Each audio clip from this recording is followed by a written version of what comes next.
10ാം ക്ലാസ്സിലെ ഇംഗ്ലീഷ് പാഠഭാഗത്തിലെ 2ാം യൂണിറ്റിലെ ആദ്യ പാഠഭാഗമായ പ്രൊജക്ട് ടൈഗർ എന്ന ചാപ്റ്ററിന്റെ ഒരു വീഡിയോ ട്യൂട്ടോറിയലിലേക്ക് എല്ലാവർക്കും സ്വാഗതം. The Project Tiger is a memoir written by the famous Indian filmmaker Satyajit Ray. പാഠഭാഗത്തിലേക്ക് കടക്കുന്നതിന് മുമ്പ് നമുക്ക് ഓഥറെ ഒന്ന് പരിചയപ്പെടാം. Satyajit Ray 1921-1992 was an Indian filmmaker. Ray was drawn into independent filmmaking after meeting French filmmaker Jean Renoir and viewing Vittorio De Sica's Italian neo-realist 1948 film Bicycle Thieves. Satyajit Ray എന്ന് പറയുന്നത് ഇന്ത്യയിൽ വളരെ പ്രശസ്തനായിട്ടുള്ള ഒരു ഫിലിം മേക്കറാണ്. അദ്ദേഹം സ്വതന്ത്ര സിനിമ നിർമ്മാണം തുടങ്ങിയത് ഫ്രഞ്ച് ഫിലിം മേക്കറായ ജോൺ റിനോയറിൽ നിന്നും ഇറ്റാലിയൻ ഫിലിം മേക്കറായ വിറ്റോറിയോ ഡി സിക്കായിൽ നിന്നും പ്രചോദനം ഉൾക്കൊണ്ടുകൊണ്ടാണ്. Ray directed 36 films including feature film, documentaries, short films. Ray 36ഓളം ഫിലിംസ് സംവിധാനം ചെയ്തിട്ടുണ്ട്. അതിൽ ഫീച്ചർ ഫിലിംസും ഡോക്യുമെന്ററീസും ഷോർട്ട് ഫിലിംസും ഒക്കെ അടങ്ങുന്നതാണ്. He was also a fiction writer, publisher, illustrator, calligrapher, music composer and film critic. Cinema നിർമ്മാണം കൂടാതെ fiction writer, publisher, Illustrator, calligrapher, music composer and film critic എന്നീ മേഖലകളിലും ഇദ്ദേഹം പ്രവർത്തിച്ചിട്ടുണ്ട്. He has also authored several short stories and novels. ഇദ്ദേഹം കുറെ അധികം short സ്റ്റോറീസും നോവൽസും എഴുതിയിട്ടുണ്ട്. ഇനി നമ്മൾ പാഠഭാഗത്തിലേക്ക് വരികയാണ്. Project tiger. സത്യജിത് റേ തന്റെ ഗോപികൈൻ ബഗാബൈൻ എന്ന് പറയുന്ന സിനിമയിലെ ഒരു ടൈഗറിനെ യൂസ് ചെയ്യുന്നതിനെ കുറിച്ചുള്ള വിവരണവും മറ്റു സിനിമയുടെ പൊതുവായിട്ടുള്ള കാര്യങ്ങളെ കുറിച്ചുമാണ് ഈ ചാപ്റ്ററിൽ ഡിസ്കസ് ചെയ്യുന്നത്. No one can beat Hollywood when it comes to making films with animals in them. No one can beat Hollywood. ആർക്കും തന്നെ ഹോളിവുഡ് സിനിമ ഇൻഡസ്ട്രിയെ തോൽപ്പിക്കാനാവില്ല when it comes to making films with animals in them. ആനിമൽസിനെ സിനിമയിൽ ഉപയോഗിക്കുന്ന കാര്യത്തിൽ Hollywood സിനിമ ഇൻഡസ്ട്രിയെ ആർക്കും തന്നെ തോൽപ്പിക്കാൻ കഴിയില്ല. I remember films in my childhood. ഞാൻ എന്റെ കുട്ടിക്കാലത്തെ സിനിമകൾ ഓർക്കുന്നു. There were quite a few of them that had an Alsatian called Rin Tin Tin. കുറച്ച് സിനിമകൾ ഞാൻ ഇപ്പോഴും എന്റെ കുട്ടിക്കാലത്തെ സിനിമകൾ ഓർക്കുന്നു. That had an Alsatian called Rin Tin Tin. ആ സിനിമയിൽ റിൻ ടിൻ ടിൻ എന്ന് പേരുള്ള ഒരു അൽസേഷ്യൻ ഡോഗ് ഉണ്ടായിരുന്നു. This dog's acting was more impressive than humans. ഈ അൽസേഷ്യൻ ഡോഗ് ആയിട്ടുള്ള റിൻ ടിൻ ടിന്നിന്റെ ആക്ടിംഗ് എന്ന് പറയുന്നത് സാധാരണ ഹ്യൂമൻ ആക്ടേഴ്സിനെക്കാട്ടിലും ഇംപ്രസീവ് ആയിരുന്നു. ഇംപ്രസീവ് എന്ന് പറഞ്ഞു കഴിഞ്ഞാൽ attractive. Later we got to see 3 or 4 other films which a collie called Lazy. അതിനുശേഷം നമ്മൾ കോളി വർഗത്തിൽപ്പെട്ട ലേസി എന്ന് പേരുള്ള ഒരു നായ 3-4 സിനിമയിൽ അഭിനയിച്ചതായിട്ട് നമ്മൾ കണ്ടു. It seemed that the director could make lassi do just about anything. ആ ലേസി അഭിനയിച്ച സിനിമകൾ കാണുമ്പോൾ നമുക്ക് ആ ഡയറക്ടർക്ക് ലേസിനെ വെച്ച് എന്ത് വിധത്തിലുള്ള ഷോട്ടുകളും എടുക്കാൻ പറ്റുമെന്ന് തോന്നിപ്പോകാറുണ്ട്. These trained dogs were famous stars in their own rights. അവരുടേതായിട്ടുള്ള മേഖലകളിൽ അവർ വളരെയധികം ഫേമസ് സ്റ്റാറുകളായിരുന്നു. And the money they earned was no less. മാത്രമല്ല ഈ ഡോഗ്സിന് കിട്ടിയിരുന്ന റെന്യൂമറേഷൻ, വരുമാനം കുറവായിരുന്നില്ല than that a real film star got. അതായത് യഥാർത്ഥത്തിലുള്ള ഒരു സിനിമാ സ്റ്റാറിന് കിട്ടുന്ന അതേ രീതിയിലുള്ള റെന്യൂമറേഷൻ ഈ നായകൾക്കും കിട്ടിയിട്ടുണ്ടായിരുന്നു. Their owners could easily make as much as 100,000 rupees from just one film. ഒരു സിനിമയിൽ നിന്ന് തന്നെ hundreds of thousand rupees ഇതിന്റെ നായയുടെ ഓണേഴ്സിന് ലഭിക്കുമായിരുന്നു. I realized how reverently these animal actors were treated when I happened to see the shooting of a film 20 years ago in Disney Studio in Hollywood. I realized how reverently these animal actors were treated. ഞാൻ തിരിച്ചറിഞ്ഞു എത്ര ബഹുമാനത്തോടു കൂടെയാണ്, റെവറന്റ്ലി എന്ന് പറഞ്ഞു കഴിഞ്ഞാൽ respectfully, these animal actors were treated. എത്ര ബഹുമാനത്തോടെയാണ് ഈ ആനിമൽ ആക്ടേഴ്സിനെ ഇവർ കൈകാര്യം ചെയ്തിരുന്നത്. When I happen to see the shooting of a film 20 years ago in Disney Studio in Hollywood. ഇത് ഞാൻ വിറ്റ്നസ് ചെയ്തത് ഇത് ഞാൻ സാക്ഷിയായത് ഡിസ്നി സ്റ്റുഡിയോയിലെ, ഹോളിവുഡിലെ പ്രശസ്തമായിട്ടുള്ള ഒരു സ്റ്റുഡിയോ ആണ് ഈ ഡിസ്നി സ്റ്റുഡിയോ എന്ന് പറയുന്നത്. ഇവിടെ ഇദ്ദേഹം ഒരു ഷൂട്ടിംഗ് കാണാനിടയായി 25 വർഷങ്ങൾക്ക് മുമ്പ്. The main character in this film was a large dog. ഈ സിനിമയിലെ പ്രധാനപ്പെട്ട ക്യാരക്ടർ എന്ന് പറയുന്നത് ഒരു വലിയ നായയായിരുന്നു. I reached the studio to find that the shooting had not yet started. അങ്ങനെ അദ്ദേഹം സ്റ്റുഡിയോയിൽ എത്തിച്ചേർന്നപ്പോ ആ സിനിമ ഷൂട്ടിംഗ് അവിടെ തുടങ്ങിയിട്ടുണ്ടായിരുന്നില്ല. The cameraman was getting the lights ready. സിനിമ ഷൂട്ടിങ്ങിന്റെ മുമ്പ് ക്യാമറാമാനും അവിടെ അസോസിയേറ്റ് ആയിട്ടുള്ള വർക്കേഴ്സ് ഒക്കെ കൂടിയിട്ട് എന്ത് ചെയ്യും, ക്യാമറയും ലൈറ്റ്സും ഇതിന്റെയൊക്കെ പൊസിഷൻ തീരുമാനിക്കും. So the cameraman was getting the lights ready. Cameraman light ഒക്കെ റെഡി ആക്കുമായിരുന്നു. It is customary for actors to present when the light are arranged. It is customary. Customary means habitual എന്നാണ് പറയാ. നമ്മൾ മലയാളത്തിൽ പറയുകയാണെങ്കിൽ പതിവാണ്. For actors to be present when the lights are arranged. അതായത് സിനിമ ഷൂട്ടിങ്ങിന് വേണ്ടിയിട്ട് ലൈറ്റ്സ് ഒക്കെ ക്യാമറാമാൻ അറേഞ്ച് ചെയ്യുമ്പോൾ ആ സമയത്ത് തന്നെ അവിടെ ആക്ടേഴ്സ് ഒക്കെ പ്രസന്റ് ആയിരിക്കണം എന്നുള്ളത് അവിടെ ഒരു പതിവായിട്ടുള്ള ഒരു ഹാബിച്വൽ ആയിട്ടുള്ള കാര്യമാണ്. For they have to show the cameraman how they will walk. അവരങ്ങനെ പ്രസന്റ് ആവാൻ ഉള്ള കാരണം എന്ന് പറയാൻ കാരണം ക്യാമറാമാൻ എവിടെയാണ് ഇവർക്കുള്ള പൊസിഷൻ എന്നുള്ളതൊക്കെ പറഞ്ഞു കൊടുക്കാനാണ്. Or where they will stand, അല്ലെങ്കിൽ എവിടെ അവർക്ക് നിൽക്കണം എന്നുള്ളതൊക്കെ പറഞ്ഞു കൊടുക്കാൻ.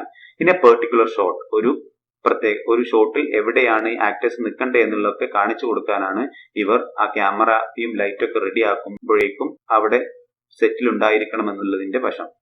In the case of very famous stars, വളരെ പ്രശസ്തമായിട്ടുള്ള stars, actors, this job is done by their standins. ഈ ജോലി ചെയ്യുന്നത് അവരുടെ സ്റ്റാൻഡിൻസ് ആണ്. സ്റ്റാൻഡിൻസ് എന്ന് പറഞ്ഞു കഴിഞ്ഞാൽ ഡ്യൂപ്സിനൊക്കെയാണ് നമ്മൾ സ്റ്റാൻഡിൻസ് എന്ന് പറയാറ്. A standin is usually a person who is physically similar to the real star.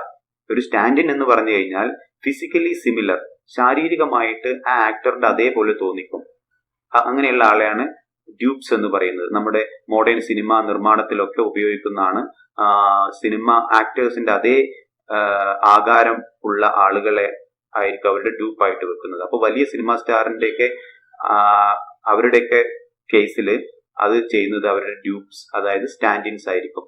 The stars themselves arrive only when the lights are ready. ഈ വലിയ ഫേമസ് ആയിട്ടുള്ള സ്റ്റാർസ് വരുന്നത് ലൈറ്റ്സ് ഒക്കെ റെഡി ആക്കിയതിനു ശേഷം മാത്രമാണ്. ലൈറ്റും ക്യാമറയൊക്കെ റെഡിയായി ഷോട്ട് റെഡി ആയാൽ മാത്രമാണ്. It is time to take a shot, അതായത് ഷോട്ട് എടുക്കേണ്ട സമയത്ത് മാത്രമാണ് മെയിൻ ആയിട്ടുള്ള സ്റ്റാർസുകളൊക്കെ അവിടെ എത്തിച്ചേരുക. Here in Disney studio I noticed that a few actors were moving about in the set. അപ്പോൾ ഇദ്ദേഹം ഡിസ്നി സ്റ്റുഡിയോയിൽ ചെന്നപ്പോൾ അവിടെ I noticed that a few actors, കുറച്ച് actors were moving about in the set. ആ സെറ്റിലൂടെ അങ്ങോട്ടും ഇങ്ങോട്ടും തന്നെ നടക്കുന്നുണ്ടായിരുന്നു. On one side standing quietly was A protagonist, the same large dog. ഒരു വശത്ത് അവിടെ വളരെ ശാന്തമായിട്ട്, ക്വയറ്റ്ലി എന്ന് പറഞ്ഞാൽ ശാന്തമായിട്ട്, വാസ് ദ പ്രൊട്ടഗോണിസ്റ്റ്. പ്രൊട്ടഗോണിസ്റ്റ് എന്ന് പറഞ്ഞാൽ the leading character, the same large dog. ആ വലിയ ലസീൻ എന്ന് പറയുന്ന വലിയ ലാർജ് ഡോഗ് ഉണ്ടായിരുന്നു. The cameraman shouted to everyone. Cameraman എല്ലാവരുമായിട്ട് ഉച്ചത്തിൽ പറഞ്ഞു, to take their position but the dog remain where it was. അപ്പോൾ ഷോട്ട് റെഡിയാണെങ്കിൽ ക്യാമറാമാൻ എന്ത് പറയും, ടേക്ക് പൊസിഷൻ, ആക്ഷൻ എന്ന് പറയാൻ വേണ്ടിയിട്ട്, ഡയറക്ടർക്ക് പറയാൻ വേണ്ടിയിട്ട് ക്യാമറാമാൻ പൊസിഷൻ റെഡി ആയി കഴിഞ്ഞാൽ അവർക്ക് ഓർഡർ കൊടുക്കും. പക്ഷേ the dog remain where it was. നായ എവിടെയായിരുന്നു അവിടെ തന്നെ നിന്നു. This puzzled me. ഇത് എന്നെ ആകെ ആശയക്കുഴപ്പത്തിലാക്കി. Could it be that it was not required in the next shot? അപ്പൊ ഇദ്ദേഹം ചിന്തിച്ചു, could it be that it was not required in the next shot? അടുത്ത ഷോട്ടിൽ ഈ നായന്റെ ആവശ്യമില്ലേ? എന്തിനാ മനസ്സിൽ ഇങ്ങനെ ഒരു സംശയ രൂപേണ വന്നു. Before I could ask someone, ഒരാളോട് ആ ഡൗട്ട് ചോദിക്കുന്നതിന് മുമ്പ് തന്നെ എ സ്ട്രേഞ്ച് തിങ് ഹാപ്പൻഡ്. അവിടെ ഒരു സ്ട്രേഞ്ച് ആയിട്ടുള്ള, ഒരു അപരിചിതമായിട്ടുള്ള കാര്യം സംഭവിച്ചു. From nowhere appeared a little dog. എവിടെ നിന്നോ ഒരു കുള്ളൻ പ്രത്യക്ഷപ്പെട്ടു. Followed by another man. Dwarf എന്ന് പറഞ്ഞാൽ പൊക്കം കുറഞ്ഞ ആളുകൾക്കാണ് ഡോഫ് എന്ന് പറയാം. Followed by another man carrying a hairy dog skin. ആ കുള്ളന്റെ പുറകിലെ വേറൊരു മനുഷ്യൻ കൂടി അദ്ദേഹത്തെ അക്കമ്പനി ചെയ്യുന്നുണ്ടായിരുന്നു, ഫോളോ ചെയ്യുന്നുണ്ടായിരുന്നു. അദ്ദേഹം carrying a hairy dog skin, ഒരു നല്ല ഹെയറി ആയിട്ടുള്ള, രോമാവൃതമായിട്ടുള്ള ഒരു നായയുടെ സ്കിൻ. ഡോഗ് സ്കിൻ എന്ന് പറഞ്ഞ ഒരു ഫാബ്രിക്കേറ്റഡ് ആയിട്ടുള്ള ഡോഗ് സ്കിന്ന് അദ്ദേഹത്തിന്റെ കയ്യിലുണ്ടായിരുന്നു. Then, to my perfect amazement, എന്നെ അതിശയിപ്പിക്കുന്ന വിധത്തിൽ the dog went down to all the four. The dog, ആ പൊക്കം കുറഞ്ഞ മനുഷ്യൻ, went down on the all fours. All fours എന്നുള്ള ഉദ്ദേശം എന്ന് പറഞ്ഞാൽ അദ്ദേഹം രണ്ട് കൈയും കാലും കുത്തി അവിടെ നിന്നു. On a chalk mark on the floor, ആ ഫ്ലോറിൽ മാർക്ക് ചെയ്ത ഒരു ചോക്ക് മാർക്കിൽ. അവിടെ ക്യാമറാമാൻ ആക്ടേഴ്സിന്റെ പൊസിഷന് വേണ്ടിയിട്ട് ചോക്ക് മാർക്ക് ഇങ്ങനെ അടയാളപ്പെടുത്തും. അവിടെ ഈ ഡോഗ് രണ്ട് കൈയും കാലും മുട്ടുകുത്തി അവിടെ നിന്നു. ജസ്റ്റ് ലൈക്ക് an animal, ഒരു മൃഗത്തെ പോലെ. And the dog skin was draped over him. അങ്ങനെ ആ പുറകിൽ വന്ന ആളുടെ കയ്യിലുണ്ടായിരുന്ന ഡോഗ് സ്കിൻ വാസ് ഡ്രാപ്ഡ് എന്ന് പറഞ്ഞു കഴിഞ്ഞാൽ കവേർഡ് എന്നാണ് അർത്ഥം. കവേർഡ് ഓവർ ഹിം, ആ ഡോഫിന്റെ പുറകിൽ എന്ത് ചെയ്തു? കവേർഡ് ചെയ്തു. ആ ഡോഫിന്റെ മുകളിൽ കവർ ചെയ്തതിന് ശേഷം then he growled, അദ്ദേഹം ഇഴഞ്ഞു. ഒരു നായ മൂവ് ചെയ്യുന്നത് പോലെ അദ്ദേഹം ഇഴഞ്ഞു. ഇപ്പൊ ഇവിടെ നിങ്ങൾ ചിത്രത്തിൽ കാണുന്ന പോലെ ഇതേപോലെ എന്ത് ചെയ്തു? അദ്ദേഹം സാധാരണ ഒരു നായ സഞ്ചരിക്കുന്ന പോലെ ഒരു മനുഷ്യനായിട്ടുള്ള ഒരു ഡോഫ് എന്ത് ചെയ്തു? മൂവ് ചെയ്യുകയാണ് ചെയ്യുന്നത് കണ്ടത്. ഫ്രം വൺ മാർക്ക്, ഒരു പോയിന്റിൽ നിന്നും ടു അനദർ, മറ്റൊരു സ്ഥലത്തേക്ക്. And the cameraman got busy with the lights. Cameraman ഈ ഷോട്ട് നടക്കുന്ന സമയത്ത് എന്ത് ചെയ്യായിരുന്നു? അദ്ദേഹം ലൈറ്റ് അറേഞ്ച് ചെയ്യുന്നതിൽ തിരക്കിലായിരുന്നു. It finally dawned upon me, അപ്പോഴാണ് എനിക്കിത് മനസ്സിലായത്.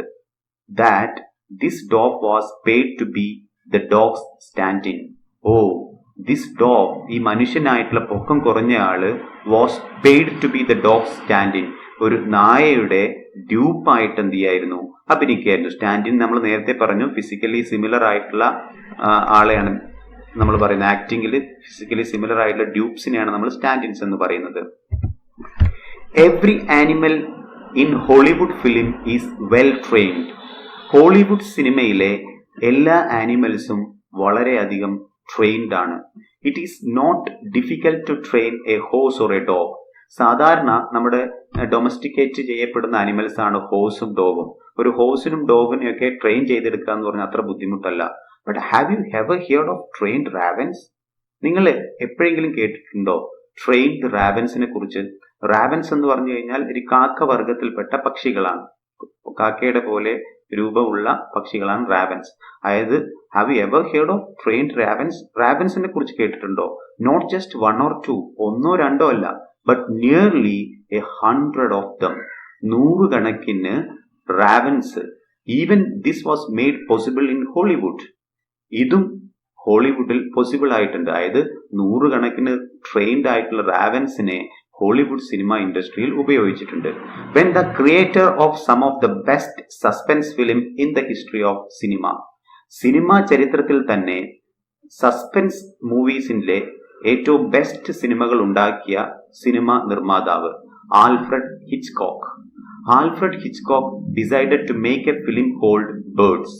അതായത് ആൽഫ്രഡ് ഹിച്ച്കോക്ക് എന്ന് പറയുന്ന വളരെ പ്രശസ്തനായിട്ടുള്ള സസ്പെൻസ് സിനിമകൾക്ക് വളരെ പേരുകെട്ട ആൽഫ്രഡ് ഹിച്ച്കോക്ക് ബേർഡ്സ് എന്ന് പറയുന്ന സിനിമയ്ക്ക് വേണ്ടിയിട്ട് 100 കണക്കിന് റാവൻസിനെ, ട്രെയിൻഡ് റാവൻസിനെ അദ്ദേഹം ഉപയോഗപ്പെടുത്തിയിട്ടുണ്ടായിരുന്നു. In the story, birds from all over the world start attacking humans. ഈ ബേർഡ്സ് എന്ന് പറയുന്ന സിനിമയിലെ കഥ എന്ന് പറയുന്നത് birds from all over the world, ലോകത്തിന്റെ പല ഭാഗത്തു നിന്നും പക്ഷികൾ സ്റ്റാർട്ട് അറ്റാക്കിംഗ് ഹ്യൂമൻസ്, മനുഷ്യന്മാരെ അറ്റാക്ക് ചെയ്യാൻ വേണ്ടി ശ്രമിക്കുന്നതാണ് ഈ കഥ, ഈ ബേർഡ്സ് എന്ന മൂവിയിലെ story. Hitchcock's needed variety of birds.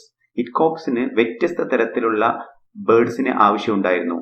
But what was required in the largest number was ravens. പക്ഷേ ഏറ്റവും കൂടുതൽ വേണ്ടിയിരുന്നത് റാവൻസിനെ ആയിരുന്നു. സോ അദ്ദേഹത്തിന് റാവൻസിനെയാണ് ഏറ്റവും കൂടുതൽ വേണ്ടിയിരുന്നത്. അതുകൊണ്ട് തന്നെ notices were placed in the press. നോട്ടീസസുകൾ എന്ത് ചെയ്തു? പരസ്യത്തിന് വേണ്ടിയിട്ട് പ്രസ്സിൽ ചെയ്തു.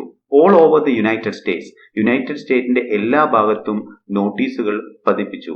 Asking people to contact the film maker if they knew how to get hold of trained ravens. അതായത് ആർക്കെങ്കിലും ട്രെയിൻഡ് ആയിട്ടുള്ള റാവൻസ് അവൈലബിൾ ആണെങ്കിൽ കോണ്ടാക്ട് ചെയ്യണം എന്ന പേരിൽ വാണ്ടഡ് നോട്ടീസുകൾ ഇദ്ദേഹം യുണൈറ്റഡ് സ്റ്റേറ്റിൽ അദ്ദേഹം എല്ലായിടത്തും സ്ട്രീറ്റുകളിലൊക്കെ അദ്ദേഹം പ്രദർശിപ്പിച്ചു. Someone replied within a few days. അതായത് ആ നോട്ടീസുകൾ പതിച്ചതിന് ശേഷം someone replied within a few days, വളരെ കുറച്ച് ദിവസത്തിന്റെ ഉള്ളിൽ തന്നെ മറുപടി നൽകി. He was asked to bring his birds. അങ്ങനെ അദ്ദേഹത്തോട് ആവശ്യപ്പെട്ടു ബ്രിങ് ഹിസ് ബേർഡ്സ്, അദ്ദേഹത്തിന്റെ പക്ഷികളെ കൊണ്ടുവരാൻ. He arrived with almost 100 trained ravens. അങ്ങനെ അദ്ദേഹം ഏകദേശം 100ഓളം ട്രെയിൻഡ് റാവൻസുമായിട്ട് അദ്ദേഹം എത്തുകയാണ് ചെയ്യുന്നത്. Admittedly their training had not gone very bad. അവരുടെ ട്രെയിനിങ് അത്ര മോശമായിരുന്നില്ല എന്ന് പറഞ്ഞാൽ it was not the best. That is to say, they could not do anything that might be seen as extraordinary. That is to say, they could not do anything that might be seen as extraordinary. Extraordinary ആയിട്ടുള്ള കാര്യങ്ങളൊന്നും ഇവർക്ക് ചെയ്യാൻ പറ്റില്ലെങ്കിൽ പോലും their training was not bad.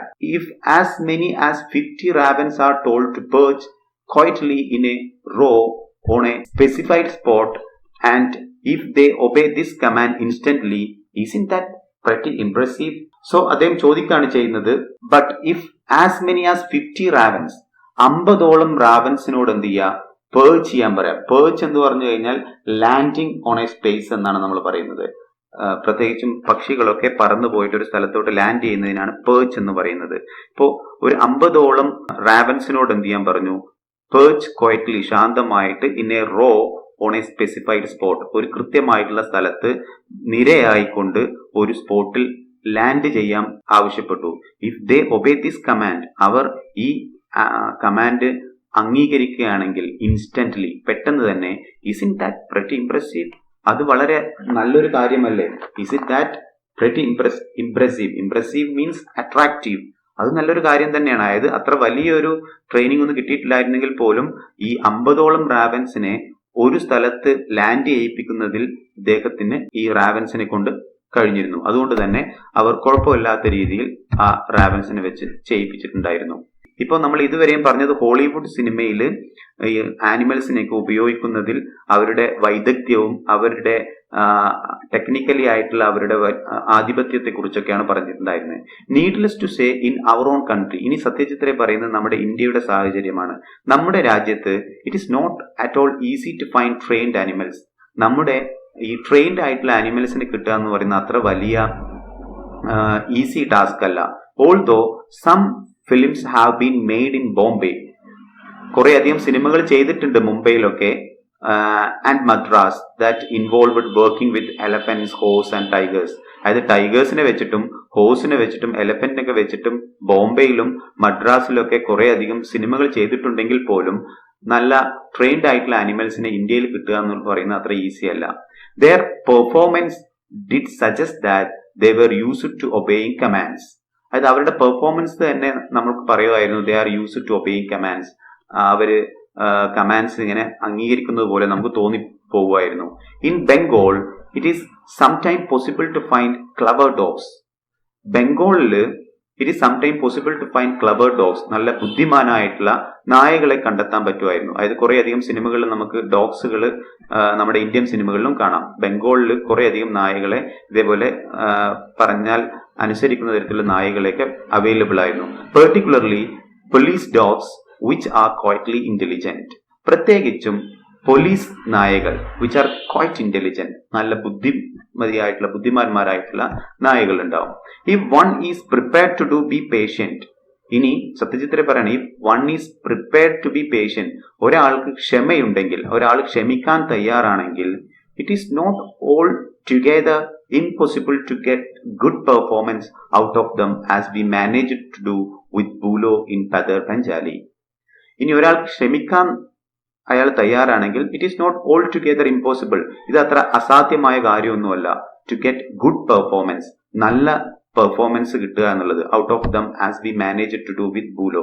അതായത് ബൂലോ എന്ന് പറയുന്ന ഒരു നായയെ പതേർ പഞ്ചാലി എന്ന് പറയുന്ന സിനിമയിൽ സത്യജിത്ത് ഉപയോഗിച്ചിട്ടുണ്ടായിരുന്നു. അപ്പൊ ഒരാൾക്ക് ക്ഷമയുണ്ടെങ്കിൽ നമ്മൾ പതർ പഞ്ചാലിയിൽ ബൂലോനെ ഉപയോഗിച്ച പോലെ നല്ല പെർഫോമൻസ് നായകളെ നമുക്ക് എന്ത് ചെയ്യാൻ പറ്റും, ആനിമൽസിനെയൊക്കെ ചെയ്യിപ്പിക്കാൻ കഴിയും. A dog might be difficult, ഒരു നായ എന്നുള്ളത് വളരെയധികം ബുദ്ധിമുട്ടായിരിക്കും, പക്ഷെ നോട്ട് ഇമ്പോസിബിൾ ടു ഹാൻഡിൽ. പക്ഷെ നായനെ നമുക്ക് ഒരു സിനിമയിൽ അഭിനയിക്കാൻ എന്ന് പറഞ്ഞാൽ ബുദ്ധിമുട്ടായിരിക്കും, but not impossible to handle. അത് അത്ര അസാധ്യമായിട്ടുള്ള കാര്യമൊന്നുമല്ല ഹാൻഡിൽ എന്ന് പറഞ്ഞാൽ നമുക്ക് കൈകാര്യം ചെയ്യാൻ വേണ്ടിയിട്ട്. What was one suppose do if there was need for a tiger in a film? ഇനി നമുക്കൊരു ടൈഗറിനെ ഒരു സിനിമയിൽ ഉപയോഗിക്കണമെങ്കിൽ എന്താ നമ്മൾ ചെയ്യുക? We had to deal with this problem too. ഞങ്ങൾക്ക് അങ്ങനെയും ഒരു പ്രശ്നം ഉണ്ടായിരുന്നു. When we were shooting Goopy Gyne Bagha Byne, അതായത് സത്യജിത് റേ ഗോപി ഗൈനെ ബാഗ ബൈനെ എന്ന് പറയുന്ന ഒരു ഫിലിം ഷൂട്ട് ചെയ്യാൻ വേണ്ടിയിട്ട് അദ്ദേഹത്തിന് ഒരു ടൈഗറിനെ ആവശ്യമുണ്ടായിരുന്നു. അപ്പോൾ ആ ടൈഗറിനെ ഷൂട്ട് ചെയ്യുമ്പോൾ ഇതേപോലെയുള്ള പ്രശ്നം സത്യജിത് റേ നേരിട്ടിട്ടുണ്ടായിരുന്നു. In the film Goopy who is banished by the king wanders in the forest. ഈ സിനിമയിൽ ഗോപി എന്ന് പറയുന്ന ആള് ഹു ഈസ് ബാനിഷ്ഡ് എന്ന് പറഞ്ഞു കഴിഞ്ഞാൽ നാട് കടത്തുക. പണ്ട് കാലത്തൊക്കെ രാജാക്കന്മാരൊക്കെ ആളുകൾ എന്ത് ചെയ്യായിരുന്നു? കാട്ടിലേക്കൊക്കെ നാട് കടത്തുമായിരുന്നു. അവർക്ക് പിന്നീട് തിരിച്ചു വരാൻ പറ്റൂല. So Gopi was banished by the king. ഈ രാജാവ് ഗോപിനെ നാട് കടത്തിയിട്ടുണ്ടായിരുന്നു. വാണ്ടേഴ്സ് ഇൻ ദ ഫോറസ്റ്റ്, അദ്ദേഹം ഈ ഫോറസ്റ്റിൽ ഇങ്ങനെ അലഞ്ഞു തിരിഞ്ഞു നടക്കുകയായിരുന്നു. മീറ്റ്സ് ബാഗ, അദ്ദേഹം എന്ത് ചെയ്യുന്നു? ബാഗേനെ കണ്ടുമുട്ടുകയാണ്. Who is also been banished. ബാഗയും എന്ത് ചെയ്തിട്ടാണ്? ബാനിഷ് ചെയ്യപ്പെട്ടിരിക്കുന്നു. രാജാവ് നാട് കടത്തിയിരിക്കുന്നു. സോ ഗോപി നടന്നു പോകുന്ന സമയത്ത് എന്ത് ചെയ്തു? കാട്ടിലൂടെ പോകുന്ന സമയത്ത് ബാഗാനെ കാണുകയാണ്. They see a tiger and freeze. അതായത് ആ സിനിമയിലുള്ള സീനാണ് ഈ പറയുന്നത്. ദേ സീ എ ടൈഗർ, അവർ രണ്ടുപേരും ഒരു ടൈഗറിനെ കാണുകയാണ്. ആൻഡ് ഫ്രീസ്, എന്നിട്ട് അവരെ മരവിച്ച് നിൽക്കുകയാണ്. അതായത് സ്റ്റാൻഡ് സ്റ്റിൽ ആയിട്ട് നിൽക്കുകയാണ് ചെയ്യുന്നത്. But the tiger simply walks. പക്ഷേ ആ ടൈഗർ എന്ത് ചെയ്യുന്നു? സിംപ്ലി വാക്സ്, മെല്ലെ നടന്നു നീങ്ങുന്നു. അബൌട്ട് ഇൻ ദ ഫോറസ്റ്റ്, ആ ഫോറസ്റ്റിലൂടെ. Without paying them the slightest attention. അതായത് ഗോപിനെയും ബാഗനെയും കാണാതെ അല്ലെങ്കിൽ അവരിലേക്ക് ഒരു ശ്രദ്ധ പോലും ചെലുത്താതെ ആ ടൈഗർ അങ്ങനെ നടന്നു നീങ്ങുന്നു. ഇങ്ങനെയുള്ള ഒരു ഷോട്ടാണ് ഗോപി ഗൈനെ ബാഗ ബൈനെ എന്ന് പറയുന്ന സിനിമയിൽ സത്യജിത് റേക്ക് എടുക്കേണ്ടിയിരുന്നത്. Having thought of the scene, ഈ സീനിനെ കുറിച്ച് ആലോചിച്ചുകൊണ്ട് I simply had to shoot, ഈ സീൻ എനിക്ക് ഷൂട്ട് ചെയ്യേണ്ടതുണ്ട്. But where were we going to find a tiger? എവിടെ നിന്നാണ് നമ്മൾ ഒരു ടൈഗറിനെ കണ്ടെത്താൻ കഴിയുന്നത്? The obvious thing to do was to look in a circus since they were likely to have trained animals. Clear ആയിട്ടുള്ള കാര്യം എന്ന് പറയുന്നത് ഒരു സർക്കസ് കമ്പനിയെ നോക്കുക എന്നുള്ളതാണ്. കാരണം അവിടെ ട്രെയിൻഡ് ആനിമൽസ് ഉണ്ടാവും. Obvious means clear. As a matter of fact, one called Bharat Circus was visiting Kolkata at the time, holding shows in Marcus Square. ആ ഒരു സമയത്താണ് ഭാരത് സർക്കസ് കമ്പനി കൊൽക്കത്തയിൽ വിസിറ്റ് ചെയ്യുന്നുണ്ട് എന്ന് എന്നെ ഒരാൾ അറിയിച്ചത്. We sent someone to make an appointment with its Tamil manager. ആ സർക്കസ് കമ്പനിയുടെ തമിഴ് മാനേജറുമായിട്ട് ഒരു അപ്പോയിന്റ്മെന്റ് എടുക്കാൻ വേണ്ടി ഞങ്ങൾ ഒരാളെ അയച്ചു. And then went to meet him one morning. അങ്ങനെ ഞങ്ങൾ ഒരു ദിവസം കാലത്ത് അദ്ദേഹത്തെ കാണാൻ പോയി. He greeted us warmly and ordered South Indian coffee for us. അദ്ദേഹം ഞങ്ങളെ ഊഷ്മളമായി വരവേറ്റു. And ordered South Indian coffee for us, ഞങ്ങൾക്ക് വേണ്ടി സൗത്ത് ഇന്ത്യൻ കോഫി ഓർഡർ ചെയ്തു. The manager heard the reason of our visit. Manager ഞങ്ങളുടെ സന്ദർശനത്തിന്റെ കാരണം കേട്ടു. Then send for one mister Thorat. അങ്ങനെ ഞങ്ങളെ മിസ്റ്റർ തോരറ്റിന്റെ അടുത്തേക്ക് പറഞ്ഞു വിട്ടു. He turned out to be the ring master. അദ്ദേഹമാണ് അവിടുത്തെ മൃഗങ്ങളെ ട്രെയിൻ ചെയ്യുന്ന controller. He too was a South Indian, very well built, with features somewhat like a Nepali. ഒരു നേപ്പാളി വംശജനെ പോലെ തോന്നിക്കുന്ന നല്ല ആരോഗ്യമുള്ള ഒരു സൗത്ത് ഇന്ത്യക്കാരനായിരുന്നു mister Thorat. He was perhaps not more than 40. അദ്ദേഹത്തിന് 40 വയസ്സിന് കൂടുതൽ കാണില്ല. He showed us an old scar on his forearm, which had been caused by a tiger. ഒരു ടൈഗർ ഉണ്ടാക്കിയ an old scar. Scar means മുറിപ്പാടിനാണ് സ്കാർ എന്ന് പറയാ. ഒരു മുറിവിന്റെ അടയാളം അദ്ദേഹം ഞങ്ങൾക്ക് കാണിച്ചു തന്നു. We told him what we wanted. അങ്ങനെ ഞങ്ങൾ അദ്ദേഹത്തോട് പറഞ്ഞു ഞങ്ങൾക്ക് എന്താണ് വേണ്ടത് എന്നുള്ളത്. The shooting was taking place near Srihuri in Birbhum. അങ്ങനെ the shooting was taking place near Srihuri. ഷിഹുരി എന്ന് പറയുന്ന സ്ഥലത്തായിരുന്നു, ബീർഭൂമിലുള്ള ഷിഹുരി എന്ന് പറയുന്ന സ്ഥലത്തായിരുന്നു നടക്കുന്നുണ്ടായിരുന്നത്. We wanted to show a tiger in a thick bamboo grove. ഒരു നിബിഡമായിട്ടുള്ള മുളക്കൂട്ടത്തിലാണ് ഈ ടൈഗറിനെ ഞങ്ങൾ കാണിക്കേണ്ടിയിരുന്നത്. All the animals was required to do was come out of the bamboo grove into an open space. ഞങ്ങൾക്ക് ആകെ വേണ്ടിയിരുന്നത് all the animal was required to do, ഈ tiger ചെയ്യേണ്ടത് ഇത്ര മാത്രമേ ഇരുന്നുള്ളൂ, was to come out of the bamboo grove. ആ bamboo ഗ്രോവിൽ നിന്നും പുറത്തോട്ട് വരിക, into an open space, ഒരു തുറന്ന സ്ഥലത്തേക്ക്. പേസ് ജെന്റിലി, പേസ് എന്ന് പറഞ്ഞു കഴിഞ്ഞാൽ വാക്ക് എന്നാണ് അർത്ഥം. പേസ് ജെന്റിലി, മെല്ലെ നടക്കുക. ഫോർ എ വൈൽ, കുറച്ചു സമയം. Look at the camera if possible. കഴിയുമെങ്കിൽ ക്യാമറയെ ഒന്ന് അഭിമുഖീകരിക്കാം tiger. And then go back. എന്നിട്ട് തിരിച്ചു നടക്കണം. Could tiger from Bharat circus do this job? Bharat സർക്കസിലുള്ള ഒരു ടൈഗറിന് ഈ ഒരു സീന് ചെയ്യാൻ പറ്റുമോ? ചോദിച്ചു mister Satyajit Ray. Mister Thorat nodded. അപ്പൊ മിസ്റ്റർ തോരറ്റ് യെസ് എന്നുള്ള രീതിയിൽ തലയാട്ടി.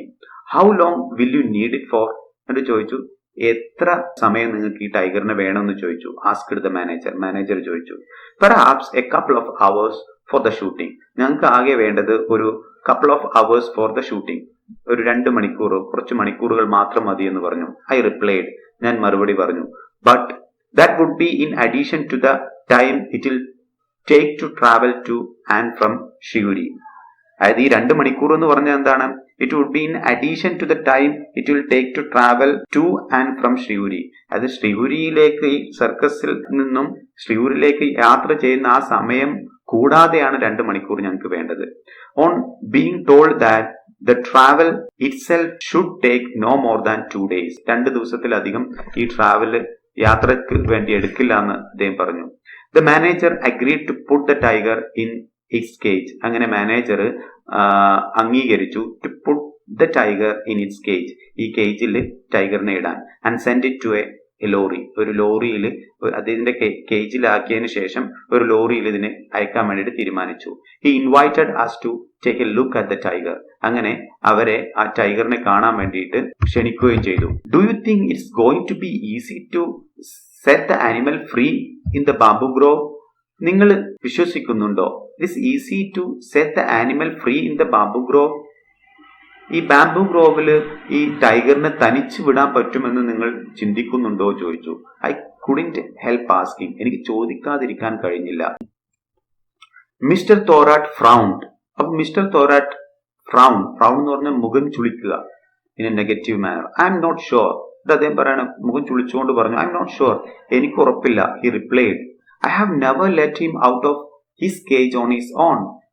I have never let him out of his cage. ഞാൻ അദ്ദേഹത്തെ ഈ കേജിൽ നിന്ന് പുറത്തു വിട്ടിട്ടില്ല. ഓൺ ഹിസ് ഓൺ, അതിനെ തനിച്ചായിട്ട്. So really I don't know. അതുകൊണ്ട് എനിക്ക് കൃത്യമായിട്ട് അറിയില്ല എന്ന് പറഞ്ഞു. What? Where all our plans going to go down the drain? അപ്പോ ഇദ്ദേഹം പറയാണ്, ഈ തോരട്ടിന്റെ റിപ്ലൈ കേട്ടതിന് ശേഷം പറയാണ് what? Where all our plans going to down the drain? ഞങ്ങളുടെ പ്ലാൻ ഒക്കെ വേസ്റ്റ് ആയി പോവുകയാണോ? ഇവിടെ to go down the drain എന്ന് പറഞ്ഞു കഴിഞ്ഞാൽ ടു ബി ടോട്ടലി വേസ്റ്റഡ്. ഞങ്ങളുടെ പ്ലാൻ ഒക്കെ വേസ്റ്റ് ആയി പോവുകയാണോ? How could we let the tiger's trainer be seen with the animal? ഞങ്ങൾക്ക് എങ്ങനെ അനുവദിക്കാൻ കഴിയും tiger's trainer be seen with the animal? അതായത് ഈ ആനിമലിനെ സിനിമയിൽ കാണിക്കുമ്പോൾ അതിന്റെ ട്രെയിനറെ കൂടി ഞങ്ങൾ എങ്ങനെയാ കാണിക്കുക? How could Gopi and Bagha be petrified? എങ്ങനെ ഗോപിയും ബാഗയും പെട്രിഫൈഡ് എന്ന് പറഞ്ഞാൽ ടെറിഫൈഡ്, അതായത് പേടിക്കുക. എങ്ങനെ ഗോപിയും ബാഗയും പേടിക്കും? അതായത് ആ ടൈഗറിനെ കണ്ടാൽ പേടിക്കണ്ടേ? ഇതെങ്ങനെയാണ് ഗോപിയും ബാഗയും പേടിക്കുക? With fear if the supposedly ferocious animal was accompanied by a man. ഇത്രയും ഭയാനകരമായിട്ടുള്ള ആനിമൽസ് ഒരു മനുഷ്യന്റെ കൂടെ കണ്ടാൽ, അക്കംപനി എന്ന് പറഞ്ഞാൽ അനുഗമിക്കുക, അതായത് അതിന്റെ ട്രെയിനറുടെ കൂടെ കണ്ടു കഴിഞ്ഞാൽ എങ്ങനെയാണ് ഗോപിയും ബാഗയും പേടിക്കുക? അതായത് ആ സീനില് ടൈഗറിന്റെ കൂടെ അതിന്റെ ട്രെയിനറെ കൂടി കാണിക്കുകയാണെങ്കിൽ ഈ ഗോപിക്കും ബാഗയ്ക്കൂടെ പേടിയുടെ ആവശ്യമില്ല. അപ്പൊ അത് എന്ത് ചെയ്തു? സത്യജിത് റേ ചോദിച്ചു. No, we could not allow that to happen. ഞങ്ങൾക്ക് അത് സമ്മതിക്കാൻ പറ്റൂല. അതായത് ടൈഗറിന്റെ കൂടെ ഒരിക്കലും എന്ത് ചെയ്യാൻ പറ്റൂല, ട്രെയിനറിനെ അനുവദിക്കാൻ പാടില്ല എന്ന് സത്യജിത് റേ പറഞ്ഞു. Mister Thorold found a solution. അപ്പോ ഈ പ്രശ്നത്തിന് തോരറ്റ് എന്ത് ചെയ്യാണ്? ഒരു സൊല്യൂഷൻ കണ്ടെത്തുകയാണ്. I tie a wire round the tiger's neck. ഞാൻ ടൈഗറിന്റെ നെക്കിൽ എന്ത് ചെയ്തോളാം? ഒരു വയർ ബന്ധിപ്പിച്ചോളാം. It will be thin. ആ വയർ എന്തായിരിക്കും? വളരെ നേരിയതായിരിക്കും. But strong. തിന്നാണെങ്കിൽ പോലും അത് സ്ട്രോങ് ആയിരിക്കും. If the wire was thin enough, ഈ വയർ ആവശ്യത്തിനനുസരിച്ച് കട്ടിയില്ലെങ്കിൽ perhaps it would remain invisible to the camera. അത് എന്ത് ചെയ്യും? ക്യാമറയിൽ ഇൻവിസിബിൾ ആവും, കാണാൻ പറ്റാത്തതാവും. പക്ഷേ ഒരു പ്രശ്നമുണ്ട്. It was likely that the hair on the tiger's neck would be flattened by the wire. ഈ വയർ കഴുത്തിൽ കെട്ടുമ്പോൾ എന്ത് ചെയ്യും? The hair on the tiger's neck, ടൈഗറിന്റെ നെക്കിലുള്ള ഹെയർ എന്ത് ചെയ്യും, വുഡ് ബി ഫ്ലാറ്റൻഡ്, അത് പതിഞ്ഞു പോവും ബൈ ദ വയർ, ആ വയറിന്റെ കാരണത്താൽ. അതായത് വയർ കഴുത്തിൽ കെട്ടിക്കഴിഞ്ഞാൽ എന്ത് ചെയ്യും, ആകെ ഫ്ലാറ്റൻഡ് ആയി പോവും. Which would give the whole things away, അത് എന്ത് ചെയ്യും, ഞങ്ങളുടെ എല്ലാ പ്ലാനും ഇല്ലാതെയാവും, എല്ലാ പ്ലാനുകളും എന്ത് ചെയ്യും, നടക്കാതെ പോവുകയാണ് ചെയ്യുക. What if we found a collar made of a tiger skin, അപ്പൊ അതിനൊരു സൊല്യൂഷൻ കണ്ടെത്തുകയാണ്. What if we found a collar, അതായത് ഈ കഴുത്തിൽ കെട്ടാൻ വേണ്ടിയിട്ട് ഒരു ടൈഗർ സ്കിന്നും കൊണ്ട് ഒരു കോളർ ഉണ്ടാക്കുക. Fix the wire to this collar, എന്നിട്ട് ആ വയർ എന്ത് ചെയ്യുക, ആ ടൈഗർ സ്കിന്ന് കൊണ്ടുണ്ടാക്കിയ കോളറിനെ ബന്ധിപ്പിക്കുക. And then tied it round the tiger's neck, എന്നിട്ട് ടൈഗറിന്റെ നെക്കിൽ അത് കെട്ടിക്കൂടെ. ഐ സെഡ്, ഞാൻ പറഞ്ഞു. അതായത് ഇവര് ആ വയർ എന്ത് ചെയ്യുക, ഒരു ടൈഗറിന്റെ സ്കിന്ന് വെച്ചിട്ട് അതിൽ ബന്ധിപ്പിച്ചുകൂടെ എന്ന് എന്ത് ചെയ്തു, സത്യജിത്തിനെ ചോദിച്ചു. In a village called Notungram we found a suitable bamboo grove. Notungram എന്ന് പേരുള്ള വില്ലേജിൽ ഞങ്ങൾക്ക് അനുയോജ്യമായിട്ടുള്ള ഒരു ബാംബു ഗ്രോവ്, ഒരു മുളത്തോട്ടം കണ്ടെത്തി. To film the first meeting between Gopi and Bagha and the appearance of the tiger. ഗോപിയുടെയും ബാഗയുടെയും ആദ്യത്തെ കണ്ടുമുട്ടലും and the appearance of the tiger, ടൈഗറിന്റെ പ്രത്യക്ഷപ്പെടലും അടങ്ങുന്ന ഭാഗം ഷൂട്ട് ചെയ്യാൻ വേണ്ടിയിട്ട് ഞങ്ങൾ അനുയോജ്യമായിട്ടുള്ള ഒരു മുളന്തോട്ടം നോട്ടുംഗ്രാം എന്ന് പറയുന്ന ഗ്രാമത്തിൽ കണ്ടെത്തി. Mister Thorat reached the shooting location with the tiger. Mister Thorat shooting ലൊക്കേഷനിലേക്ക് ആ ടൈഗറുമായിട്ട് എത്തിച്ചേർന്നു. There were about 25 people in the location. ഏകദേശം 25ഓളം ആളുകൾ ആ ഷൂട്ടിംഗ് ലൊക്കേഷനിൽ ഉണ്ടായിരുന്നു. A few local people took our permission. കുറച്ച് അവിടുത്തെ ആ നോട്ടുംഗ്രാം എന്ന് പറയുന്ന ഗ്രാമത്തിലെ ആളുകൾ ഞങ്ങളുടെ പെർമിഷൻ എടുത്തു. To go with us to watch how we tackled the tiger. ആ ടൈഗറിനെ ഞങ്ങൾ എങ്ങനെയാണ് കൈകാര്യം ചെയ്യുന്നത്, എങ്ങനെയാണ് അതിനെ മെരുക്കിയെടുക്കുന്നത് കാണാൻ വേണ്ടിയിട്ട് നാട്ടുകാരായുള്ള കുറച്ച് ആളുകളും ഞങ്ങളുടെ പെർമിഷൻ എടുത്തു. The cage on the lorry was covered. ലോറിയിൽ ഉണ്ടായിരുന്ന ടൈഗറിന്റെ കേജ് കവർ ചെയ്തിട്ടുണ്ടായിരുന്നു. When the cover was removed, we were surprised to see not one. ആ കവർ റിമൂവ് ചെയ്തപ്പോ ഞങ്ങൾ അതിശയിച്ചു പോയി. To see not one, ഒന്നല്ല, but two well fed and robust tigers. വളരെ healthy ആയിട്ടുള്ള, സ്ട്രോങ് ആയിട്ടുള്ള 2 ടൈഗേഴ്സിനെയാണ് ഞങ്ങൾ കണ്ടത്. I decided to play it safe, Mr. Thorat explained. അപ്പോൾ മിസ്റ്റർ തോരറ്റ് എക്സ്പ്ലെയിൻ ചെയ്തു, ഞാൻ സേഫ് പ്ലേ കളിക്കാൻ വേണ്ടി തീരുമാനിച്ചതാണ്, കുറച്ചുകൂടി സുരക്ഷിതമായി കളിക്കാൻ വേണ്ടി തീരുമാനിച്ചു. If one doesn't get it right, ഒരു ടൈഗർ കൃത്യമായിട്ട് ചെയ്തിട്ടില്ലെങ്കിൽ we can use the other, നമുക്ക് എന്ത് ചെയ്യാം, രണ്ടാമത്തെ ടൈഗറിനെ കൂടി ഉപയോഗിക്കാം. അതുകൊണ്ടാണ് ഞാൻ 2 ടൈഗറിനെയും കൊണ്ടുവന്നതെന്ന് മിസ്റ്റർ തോരറ്റ് പറഞ്ഞു. We mounted the camera on its tripod. ഞങ്ങൾ ആ ക്യാമറ ഫിക്സ് ചെയ്തു ഓൺ ഇറ്റ്സ് ട്രൈപോഡ്, ആ ക്യാമറയുടെ സ്റ്റാൻഡിൽ. ട്രൈപോഡ് എന്ന് പറഞ്ഞു കഴിഞ്ഞാൽ 3 legs ഉള്ള ക്യാമറ സ്റ്റാൻഡിനാണ് പറയാ ട്രൈപോഡ് എന്ന് പറയുന്നത്. ക്യാമറ അതിന്റെ ട്രൈപോഡിൽ ഫിക്സ് ചെയ്തു. And placed it so that it faced the bamboo grove. ആ ബാംബു ഗ്രോവിലേക്ക് അഭിമുഖമാക്കി ആ ക്യാമറയെ ഞങ്ങൾ വെച്ചു. The audience was instructed to get behind the camera and to stand as far as back as possible. ഓഡിയൻസിന് നിർദ്ദേശം നൽകി അവരോട് ക്യാമറയുടെ പുറകിലേക്ക് കഴിയുന്നത്ര ക്യാമറയുടെ പുറകിലേട്ട് മാറി നിൽക്കാൻ വേണ്ടി അവർക്ക് നിർദ്ദേശം നൽകി. We had to stay relatively close to the bamboo grove. ഞങ്ങൾക്ക് ബാംബു ഗ്രോവിന്റെ അടുത്ത് തന്നെ നിൽക്കേണ്ടിയിരുന്നു. And Gopi and Bagha too had to be within the yards of the camera. ഗോപിയും ബാഗയും ക്യാമറയുടെ വളരെ അടുത്ത് തന്നെ നിൽക്കേണ്ടിയിരുന്നു. ഫോർ ഇറ്റ് വാസ് നെസസറി, കാരണം ഇത് അത്യാവശ്യമായിരുന്നു. To have at least 1 shot that showed them together with the tiger. ചുരുങ്ങിയത് ഒരു സീനിലെങ്കിലും ഈ ടൈഗറിന്റെ കൂടെ ബാഗയുടെയും ഗോപിനെയും കാണിക്കണമെന്നുള്ളത് അത്യാവശ്യമായിരുന്നു. അതുകൊണ്ട് തന്നെ അവർക്ക് ക്യാമറയുടെ വളരെ അടുത്ത് തന്നെ നിൽക്കേണ്ടി വന്നിട്ടുണ്ടായിരുന്നു. Mister Thorat's men had fixed a 5 foot iron rod to the ground. തോരറ്റിന്റെ ആളുകൾ ഏകദേശം 5 അടിയോളം വലുപ്പമുള്ള ഒരു അയൺ റോഡ് എന്ന് പറഞ്ഞു കഴിഞ്ഞാൽ ഇരുമ്പ് തണ്ട് ഫിക്സ്ഡ് ടു ദ ഗ്രൗണ്ട്, ഒരു ഗ്രൗണ്ടിൽ എന്ത് ചെയ്തു, ഫിക്സ് ചെയ്തു. അതായത് കുഴിയെടുത്ത് ഗ്രൗണ്ടിൽ എന്ത് ചെയ്തു, ഫിക്സ് ചെയ്തു. About 30 feet from the area where the tiger was supposed to take a walk. അതായത് ആ ടൈഗർ നടക്കാൻ സാധ്യതയുള്ള സ്ഥലത്തിൽ നിന്നും ഏകദേശം 30 അടിയോളം ദൂരെയാണ് ആ അയൺ റോഡ് ഫിക്സ് ചെയ്തത്. They took a thin long wire. അവർ വളരെ നേരിയ, വളരെ വലുപ്പമുള്ള ഒരു വയർ എടുത്തു. And fixed 1 end to the collar made of tiger skin that the tiger was already wearing.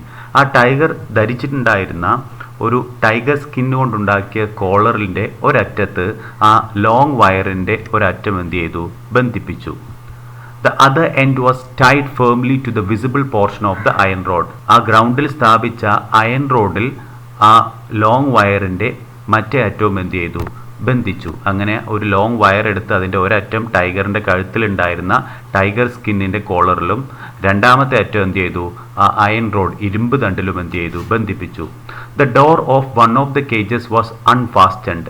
അങ്ങനെ ആ ടൈഗറിനെ കൊണ്ടുവന്നിട്ടുണ്ടായിരുന്ന കേജുകളിലെ ഒരു കേജിൻ്റെ ഡോർ അൺഫാസ്റ്റൻ ചെയ്തു. അൺഫാസ്റ്റൻ എന്ന് പറഞ്ഞാൽ unlocked. And mister Thorat called out to the tiger. എന്നിട്ട് മിസ്റ്റർ തോരട്ട് എന്ത് ചെയ്തു, ആ ടൈഗറിനെ വിളിച്ചു.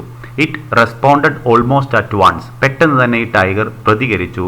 And sprang out of its cage to land on the open space outside. എന്നിട്ട് ആ ടൈഗർ എന്ത് ചെയ്തു, ജംപ്ഡ് ഔട്ട്. സ്പ്രാങ് ഔട്ട് എന്ന് പറഞ്ഞാൽ ജംപ്ഡ് ഔട്ട്, പുറത്തോട്ട് ചാടി. Of its cage to land on the open space outside. പുറത്തുള്ള തുറന്ന സ്ഥലത്തേക്ക് ആ ടൈഗർ എടുത്തു ചാടി. What followed was totally unexpected. അതിനുശേഷം സംഭവിച്ചത് തികച്ചും അപ്രതീക്ഷിതമായിട്ടുള്ള കാര്യമായിരുന്നു. One look at mister Thorat's startled and helpless face told us that he was as taken aback as the rest of us. അതായത് മിസ്റ്റർ തോരറ്റിൻ്റെ ഷോക്കഡ് ആയിട്ടുള്ള നിസ്സഹായകനായിട്ടുള്ള മുഖത്ത് നോക്കിക്കഴിഞ്ഞാൽ നമുക്ക് മനസ്സിലാകും അദ്ദേഹവും അവിടെ കൂടി നിന്ന ആളുകളെ പോലെ തന്നെ പേടിച്ചിട്ടുണ്ടായിരുന്നു. ടേക്കൺ അബാക്ക് എന്ന് പറഞ്ഞ് ഞെട്ടുക, പേടിക്കുക. Instead of walking sedately in a dignified manner, വളരെ ശാന്തമായി നടക്കുന്നതിന് പകരം, സെഡേറ്റ്ലി മീൻസ് വെരി കാംലി, വളരെ ശാന്തമായി ആ ടൈഗർ നടക്കുന്നതിന് പകരം the tiger started prancing around with tremendous enthusiasm. Tiger എന്ത് ചെയ്യാൻ വേണ്ടി തുടങ്ങി, prancing. Prancing means walk with high steps, അതായത് ഉയർന്ന സ്റ്റെപ്പുകൾ, വളരെ വേഗത്തിൽ എന്ത് ചെയ്യാൻ തുടങ്ങി, ആ ടൈഗർ നടക്കാൻ വേണ്ടി തുടങ്ങി. ട്രമൻഡസ് ഇൻതൂസിയാസം, വളരെ ആവേശത്തോടുകൂടെ ടൈഗർ നടക്കാൻ വേണ്ടി തുടങ്ങി. ഇറ്റ് ലീപ്ഡ്, ഇറ്റ് ജംപ്ഡ്, ഇത് എന്ത് ചെയ്യാൻ തുടങ്ങി, ചാടാൻ വേണ്ടി തുടങ്ങി. ആൻഡ് ഇറ്റ് റോൾഡ് അബൌട്ട്, അത് കിടന്നുരുളാൻ വേണ്ടി തുടങ്ങി. ഡ്രാഗിങ് ഇറ്റ്സ് പോ ട്രെയിനർ, അതായത് ഇതിൻ്റെ ട്രെയിനർ, അതായത് മിസ്റ്റർ തോരറ്റിനെ വലിച്ചിഴക്കുന്നുണ്ടായിരുന്നു. Who was desperately clutching the wire tied to the tiger's collar, അതായത് ടൈഗറിൻ്റെ കോളറിൽ ബന്ധിപ്പിച്ചിട്ടുണ്ടായിരുന്ന ആ വയറിൽ മിസ്റ്റർ തോരറ്റ് എന്ത് ചെയ്തിട്ടുണ്ടായിരുന്നു, പിടിച്ചിട്ടുണ്ടായിരുന്നു. മിസ്റ്റർ തോരറ്റിനെ വലിച്ചിഴക്കുന്നുണ്ടായിരുന്നു. In a futile, futile means having no purpose because there is no chances of success, അതായത് useless. In a futile attempt to bring it under control, ആ ടൈഗറിനെ മിസ്റ്റർ തോരറ്റിന്റെ കൺട്രോളിൽ കൊണ്ടുവരുന്നതിൽ അദ്ദേഹം വിജയിച്ചില്ല. We stood around foolishly watching a new and strange kind of circus which we were getting to see for free. ഞങ്ങൾ എല്ലാവരും അവിടെ ഒരു ഫ്രീ ഓഫ് കോസ്റ്റിൽ, അതായത് ഒരു സൗജന്യമായിട്ട് ഒരു സർക്കസ് കാണുന്ന ഒരു പ്രതീതിയാണ് ഞങ്ങൾക്ക് എല്ലാവർക്കും അവിടെ ഉണ്ടായത്. The camera was still standing on its 3 legs. Camera ഇപ്പോഴും അതിന്റെ 3 കാലുകൾ ആ ട്രൈപോഡിൽ നിൽക്കുകയാണ് ചെയ്യുന്നത്. Staring into the wood, ആ കാട്ടിലേക്ക് ഫേസ് ചെയ്തിക്കൊണ്ട്. സ്റ്റെയറിംഗ് എന്ന് പറഞ്ഞാൽ ലുക്കിംഗ് എന്നാണ് അർത്ഥം. ബാംബു ഗ്രോവിലേക്ക് നോക്കിക്കൊണ്ട്. But the tiger was showing no sign of making its way there. പക്ഷേ ടൈഗർ എന്ത് ചെയ്യുന്നില്ല, അവിടേക്ക് വരുന്ന ഒരു അടയാളവും കാണിക്കുന്നില്ല. ആ ക്യാമറ ഫേസ് ചെയ്തിരുന്ന അവിടേക്ക് വരാനുള്ള ഒരു ഭാവവും കാണിക്കുന്നില്ല. Once the tiger had calmed down, അങ്ങനെ ആ ടൈഗർ കാം ഡൗൺ ആയതിനു ശേഷം, ശാന്തമായതിനു ശേഷം, we manage to take a few shots we needed, ഞങ്ങൾക്ക് ആവശ്യമുള്ള കുറച്ച് ഷോട്ടുകൾ ഞങ്ങൾ എടുക്കുന്നതിൽ വിജയിച്ചു. We manage to take a few shots we needed, ഞങ്ങൾക്ക് ആവശ്യമുള്ള കുറച്ച് ഷോട്ടുകൾ എടുക്കുന്നതിൽ ഞങ്ങൾ എന്ത് ചെയ്തു, വിജയിച്ചു. This should have been the end of the story, ഇതാകുമായിരുന്നു ഈ കഥയുടെ അവസാനം.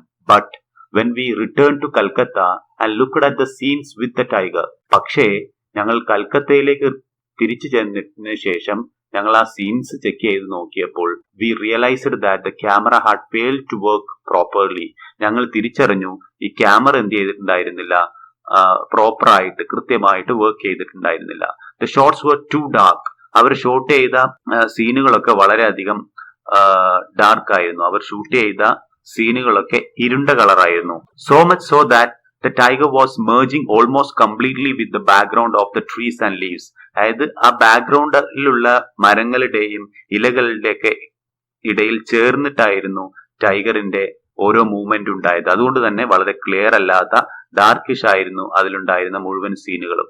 V had to shoot the scenes all over again. അതുകൊണ്ട് തന്നെ ഞങ്ങൾക്ക് ഈ ഷൂട്ടുകൾ ഒരിക്കൽ കൂടി എടുക്കേണ്ടി വന്നു. We spoke to mister Thorat and he agreed to give it another go. ഞങ്ങൾ അങ്ങനെ മിസ്റ്റർ തോരറ്റിനോട് സംസാരിക്കുകയും അദ്ദേഹം ഒരിക്കൽ കൂടി ഷൂട്ട് ചെയ്യാൻ അംഗീകരിക്കുകയും ചെയ്തു. We found another bamboo grove closer to Calcutta in a village called Boral. Boral എന്ന് പേരുള്ള കൊൽക്കത്തയ്ക്ക് അടുത്തുള്ള ഒരു വില്ലേജിൽ ഞങ്ങൾ ഒരു ബാംബു ഗ്രോവ് കണ്ടെത്തി, ഒരു മുളത്തോട്ടം കണ്ടെത്തി. The lorry arrived once more. ഒരിക്കൽ കൂടി ലോറി എത്തി. With mister Thorat, the tiger, the steel wire, the special collar and the iron road.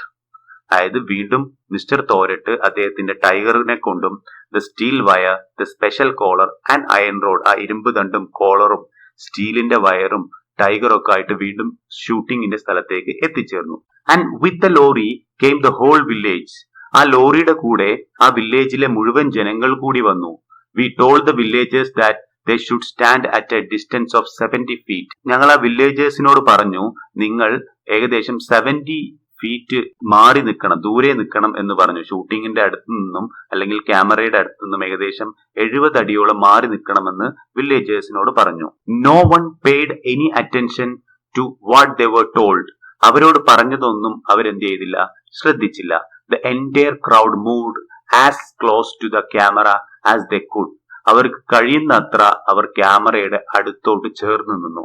V could not afford to waste any more time explaining, arguing. അവരോട് വാദിച്ചുകൊണ്ടും വിശദീകരിച്ചുകൊണ്ടും കൂടുതൽ സമയം waste ആക്കാൻ ഞങ്ങളെടുത്ത് സമയം ഉണ്ടായിരുന്നില്ല. So we got the camera ready and signal to mister Thorat. അതുകൊണ്ട് ഞങ്ങൾ ക്യാമറയൊക്കെ റെഡിയാക്കിയതിനു ശേഷം മിസ്റ്റർ തോരറ്റിന് സിഗ്നൽ കൊടുത്തു. മിസ്റ്റർ തോരറ്റ് സിഗ്നൽ കൊടുത്തു എന്ന് പറഞ്ഞാൽ to open the cage of the tiger. So അവിടുത്തെ ആളുകളൊക്കെ കൂടി നിൽക്കുകയാണ് ചെയ്തിട്ടായിരുന്നത്. അപ്പൊ അവരോട് മാറി നിൽക്കാൻ പറഞ്ഞ് സമയം വേസ്റ്റ് ആക്കാൻ അവരുടെ അടുത്തൊന്നും ഉണ്ടായിരുന്നില്ല, സമയം ഉണ്ടായിരുന്നില്ല. He open the door of the cage. അങ്ങനെ അദ്ദേഹം ആ കേജിന്റെ ഡോർ തുറന്നു. The instant the door open with a clang. ഒരു ക്ലിങ് എന്ന് പറയുന്ന സൗണ്ടോടുകൂടെ ആ ഡോർ ഓപ്പൺ ചെയ്ത ഉടനെ തന്നെ, ക്ലിങ് എന്ന് പറഞ്ഞു കഴിഞ്ഞാൽ to make a clink sound എന്നാണ്. അത് ഡോറൊക്കെ തുറക്കുമ്പോൾ ഉണ്ടാവുന്ന sound. Our tiger emerged with a loud roar and charged straight at the villagers gathered behind the camera. ക്യാമറയുടെ പുറകിൽ കൂടിയിട്ടുണ്ടായിരുന്ന വില്ലേജേഴ്സിന്റെ അടുത്തേക്ക് ടൈഗർ നേരെ കുതിച്ചു ചെല്ലുകയാണ് ചെയ്തത്. The crowd consisting of about 150 people, ഏകദേശം 150ഓളം വരുന്ന ആളുകൾ melted away as if by magic. അവർ അപ്രത്യക്ഷമായി ആസ് ഇഫ് ബൈ മാജിക്. ഒരു മാജിക്കൽ എന്ന വോണം ഈ ടൈഗർ പെട്ടെന്ന് ചാർജഡ് ടുവാർഡ്സ് ദം, അവരുടെ അടുത്തേക്ക് പെട്ടെന്ന് തന്നെ നീങ്ങിയപ്പോൾ ഈ ക്രൗഡ്സ് ഒക്കെ എന്ത് ചെയ്തു, മാജിക്കൽ എന്ന പോലെ അപ്രത്യക്ഷമായി. അവരെല്ലാവരും ഓടി രക്ഷപ്പെട്ടു. After that great burst of energy, വലിയ എനർജി ബേസ്റ്റ് ഔട്ട് ചെയ്തതിനു ശേഷം the tiger calmed down very quickly. വളരെ പെട്ടെന്ന് തന്നെ ആ ടൈഗർ ശാന്തനായി. ലൈക്ക് ആൻ ഒബീഡിയന്റ് ചൈൽഡ്, ഒരു അനുസരണയുള്ള കുട്ടിയെ പോലെ ആ ടൈഗർ ശാന്തനായി. It walked over to the spot we had chosen. ഞങ്ങൾ തെരഞ്ഞെടുത്ത വഴിയിലൂടെ ആ ടൈഗർ നടന്നു. Paced about quietly. Paced about quietly means walked about quietly, വളരെ ശാന്തമായി നടന്നു. As it was required to, ഞങ്ങൾക്ക് എങ്ങനെയാണോ ആവശ്യം അതേപോലെ അത് എന്ത് ചെയ്തു, വളരെ ശാന്തമായിട്ട് നടന്നു. Then ambled back to its trainer. ഇതിനുശേഷം അത് എന്ത് ചെയ്തു, walk towards it trainer. Ambled എന്ന് പറഞ്ഞു കഴിഞ്ഞാൽ to walk at a slow relaxed speed, വളരെ സ്ലോ ആയിട്ട് നടക്കുന്നതിനാണ് ആംബിൾഡ് എന്ന് പറയാം. അപ്പോൾ അതിനുശേഷം എന്ത് ചെയ്തു, the tiger ambled back, walked back to its trainer. അതിന്റെ ട്രെയിനറിന്റെ അടുത്തേക്ക് എന്ത് ചെയ്തു, നടന്നു നീങ്ങി. Even the camera behaved this time. ഈ സമയം രണ്ടാമതും ഷൂട്ട് ചെയ്തപ്പോ ഇപ്പോ ടൈഗറും എന്ത് ചെയ്തു, it was very smooth and now the camera also worked well, which we realized 2 days later. അതായത് ഈ ക്യാമറയിലെ സീനുകളൊക്കെ ശരിയാണോ എന്ന് ഞങ്ങൾ അറിഞ്ഞത് 2 ദിവസത്തിന് ശേഷമാണ്.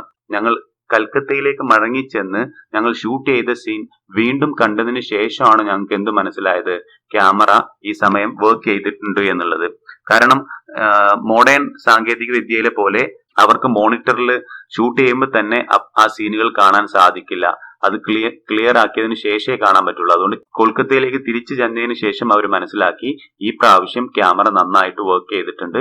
അങ്ങനെ ഗോപി ഗൈനെ ബാഗ ബൈനെ എന്ന് പറയുന്ന ആ സിനിമയിലെ ഈ ടൈഗറിനെ വെച്ചുള്ള ഷോട്ട് വളരെ കൃത്യമായിട്ട് ഇവർക്ക് ചെയ്യാൻ കഴിഞ്ഞു.